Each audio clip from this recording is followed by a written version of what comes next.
네, 안녕하십니까. 저는 반석교회를 담임하면서 성경적 재정관리 전문 사역단체인 한국청지기 아카데미 지도 목사로 섬기고 있는 김용수라고 합니다.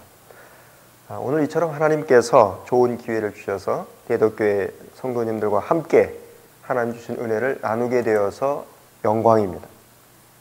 앞으로 몇 차례 만남을 통해서 하나님께서 성경을 통해 우리에게 전해주시는 성경적인 경제의 원리를 함께 살펴보려고 합니다.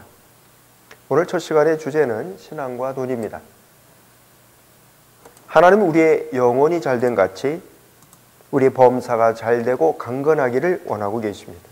우리의 심령에 천국이 임하듯이 우리 몸에, 그리고 우리가 살아가는 삶의 곳곳에 현장 가운데 하나님의 풍성한 은혜가 깃들기를 원하고 계십니다.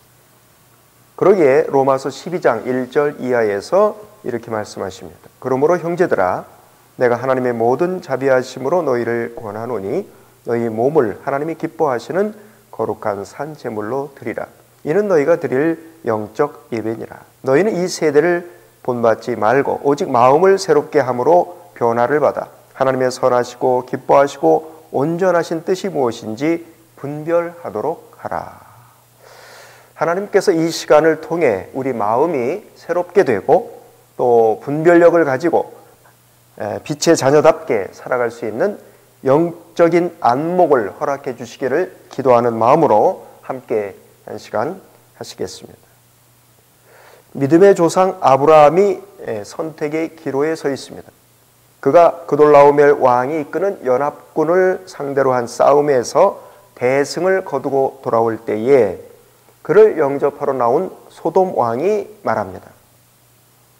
창세기 14장 21절입니다. 사람은 내게 보내고 물품은 내가 가지라. 큰 부자가 될 수 있는 기회가 상대적으로 적었던 그 시대에 소위 대박이 날 수 있는 절호의 기회가 찾아왔습니다. 자, 그런데 아브라함이 뭐라고 합니까?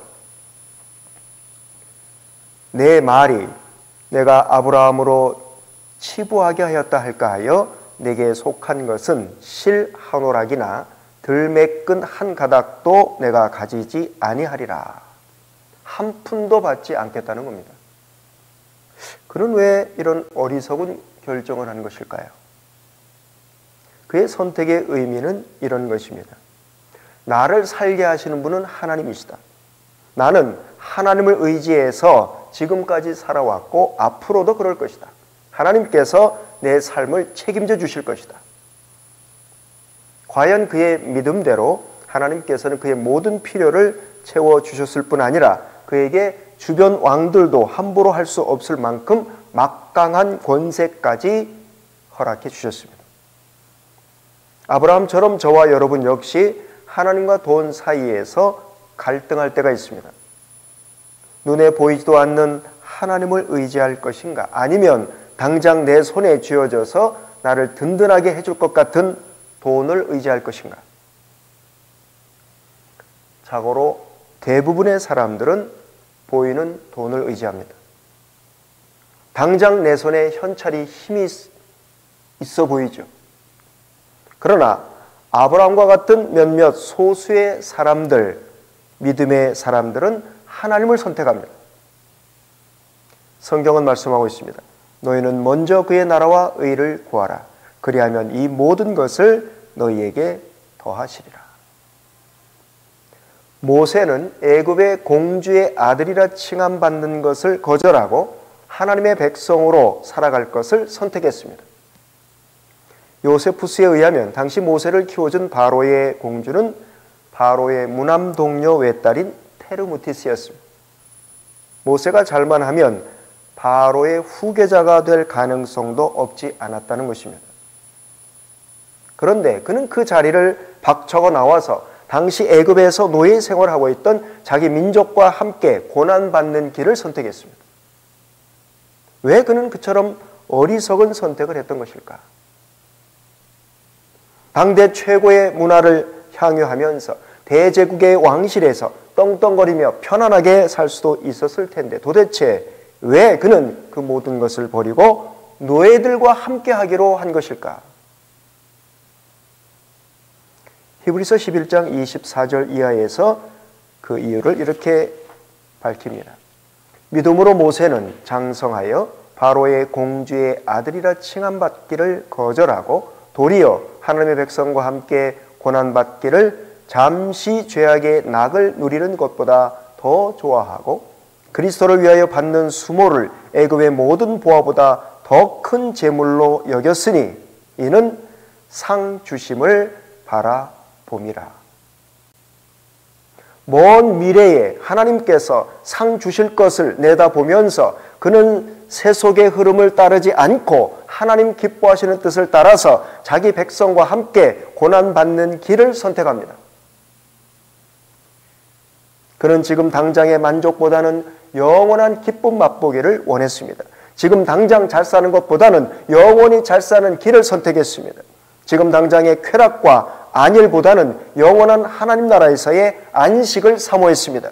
그는 하나님과 돈 사이에서 하나님을 붙잡았습니다. 우리 주님 또한 동일한 시험을 받으셨죠. 공생의 시작 전 금식하며 기도하시던 주님을 사단이 찾아와서 시험합니다. 가장 먼저 무엇으로 시험을 했습니까?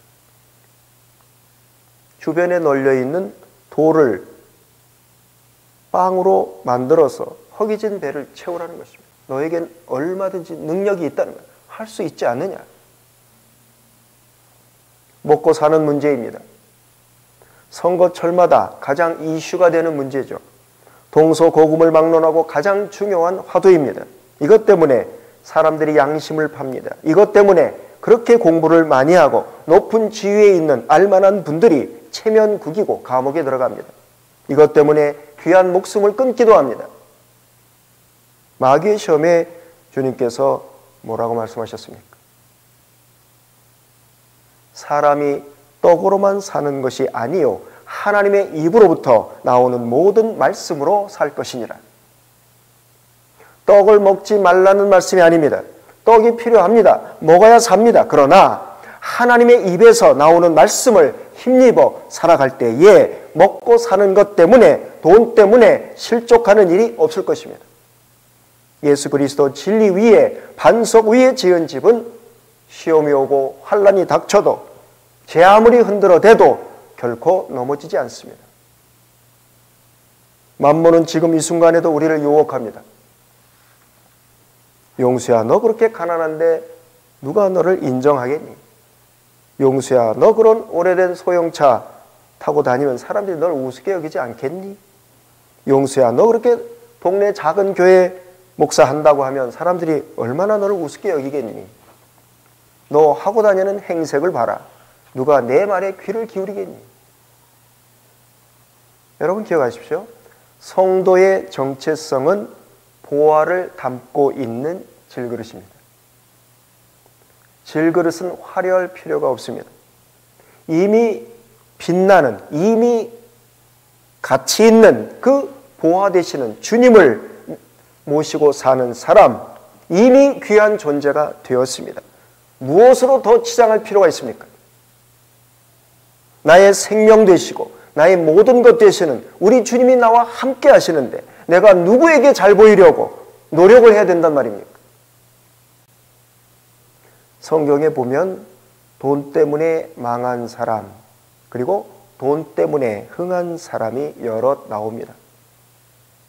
돈의 시험에 넘어져서 인생을 망친 사람이 있는가 하면 하나님 주신 돈을 하나님의 뜻대로 사용함으로써 하나님을 영화롭게 하고 많은 사람에게 기쁨을 안겨준 그런 사람들도 있습니다. 자, 돈 때문에 망한 사람들 한번 살펴볼까요? 여호수아 7장에 나오는 인물입니다. 출애굽한 이스라엘이 여리고성을 공략할 때에 하나님의 명령에 불순종해서 금은보화, 값비싼 옷까지 등을 숨겨서 그만 패가 망신한 사람이 있습니다. 누구입니까?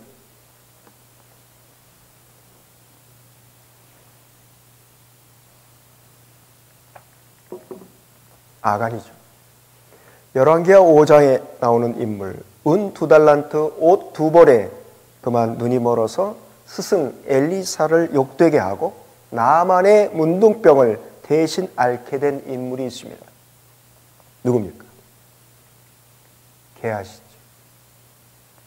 사무엘상 15장에 나오는 사람, 감 나가는 양과 소가 탐이 나서 하나님의 명령을 어기고 결국 하나님의 버림을 받게 된 왕이 있습니다. 잘 아시죠? 사울 왕입니다. 부끄러운 일 아닙니까? 사무엘상 25장에 나오는 인물, 큰 부자임에도 자신에게 도움을 준 다윗 왕을 모욕하고 어려운 처지에 있는 이웃을 능욕하고 멸시함으로써 결국 하나님의 징계를 받아서 졸지에 비명 횡사한 사람이 있습니다.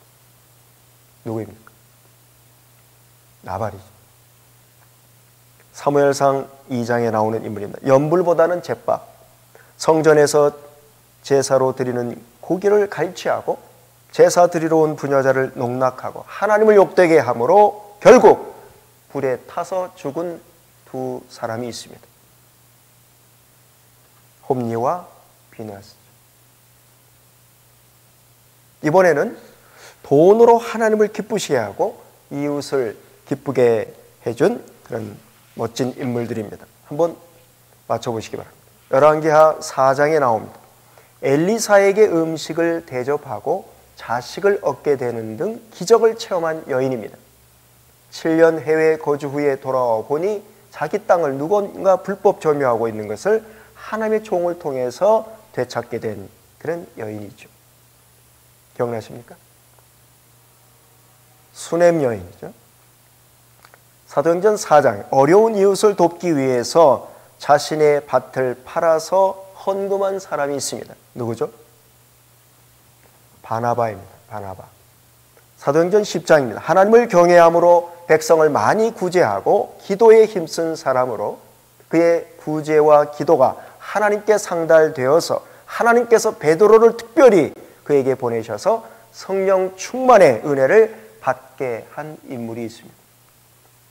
기억나세요? 고넬료죠. 고넬료.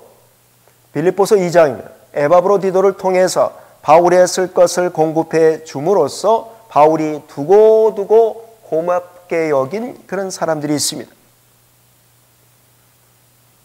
빌립보 교회 성도들입니다. 바울이 그 고마운 마음을 계속해서 회상하면서 편지에 언급하고 있는 것을 볼 수 있습니다. 누가복음 16장 10절 이하의 말씀을 제가 봉독하겠습니다.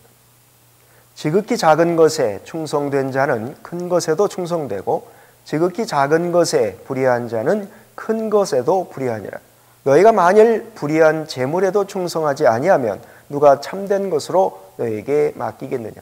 너희가 만일 남의 것에 충성하지 아니하면 누가 너희의 것을 너희에게 주겠느냐.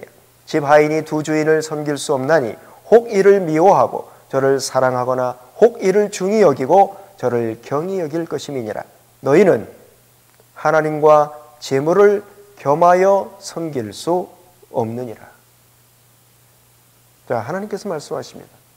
내가 너에게 준 그 별것도 아닌 돈 하나 내 뜻대로 제대로 관리하지 못한다면 내가 어떻게 너를 믿고 크고 놀라운 하늘의 기업 그것을 내게 맡길 수 있겠느냐.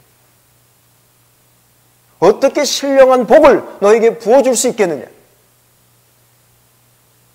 기억하십시오. 하나님께서는 우리가 돈을 어떻게 다루는가를 보시고 우리의 신앙을 평가하십니다. 그러기에 돈을 다루는 것은 영적인 일입니다. 신앙생활과 돈 다루는 일은 별개가 아닙니다. 매국노, 수전노, 도둑놈, 별별 소리 다 들으면서도 악착같이 돈을 벌어서 보란듯이 살리라 결심하고 로마를 대신해서 세금을 걷어들이는 그 사람들이 혐오하는 그 일에 인생을 걸었던 사나이가 있습니다. 삭개오. 그가 예수님을 만난 뒤에 어떻게 달라졌습니까? 누가복음 19장 8절 이하의 말씀입니다. 삭개오가 서서 주께 여짜오되 주여 보시옵소서 내 소유의 절반을 가난한 자들에게 주겠사오며 만일 누구의 것을 속여 빼앗은 일이 있으면 내 갑절이나 갚겠나이다.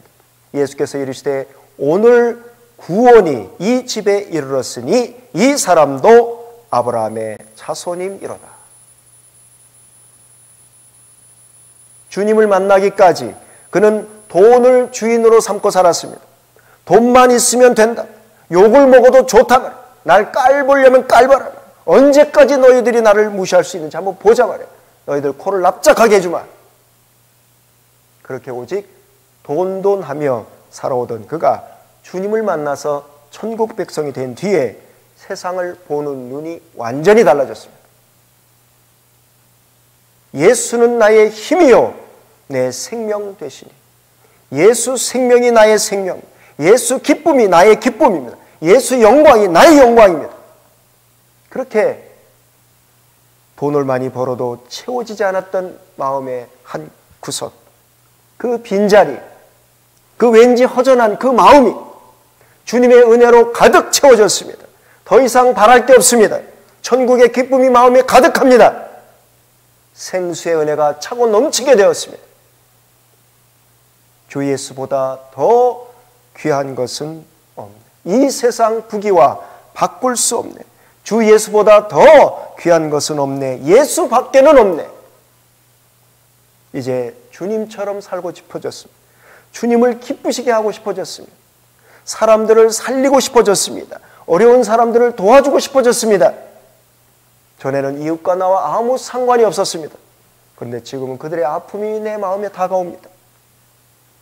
내가 가진 돈으로 저들을 위로할 수 있다면, 내가 가진 돈으로 저들을 살릴 수 있다면 얼마든지 하고 싶다. 우리는 지금 돈이 주인 노릇하는 시대에 살고 있습니다. 이러한 때에 하나님께서는 주님을 믿고 따르는 저와 여러분을 통해서 이 세상의 진정한 주인이 누구인지 보여주고 싶어 하십니다. 우리가 매일 사용하는 물질을 통해서 당신의 사랑이 이 땅에 전해지기를 원하고 계십니다. 우리의 거룩한 행실로 우리의 이웃이 하나님을 만나게 되기를 바라고 계십니다. 여러분 기억하십시오. 돈을 사용하는 것은 영적인 일입니다. 기도하겠습니다. 아버지 하나님 감사합니다. 저희들 이 시간을 통해서 하나님의 뜻을 다시 한번 우리 마음에 새깁니다. 우리에게 필요한 물질 그 모든 것을 허락하시고 우리와 하여금 하나님의 뜻대로 살기 원하시는 아버지 하나님의 뜻을 다시 한번 우리 마음에 새깁니다. 하나님 저희를 불쌍히 여겨주시고 주신 물질 하나님 기뻐하시는 뜻대로 사용함으로 하나님을 영화롭게 하고 이 땅에 많은 사람들의 생명을 구원하고 예수 그리스도의 사랑을 증거하는 저희들 되게 하여 주시옵소서. 감사드리며 예수님의 이름으로 기도하옵나이다. 아멘. 감사합니다.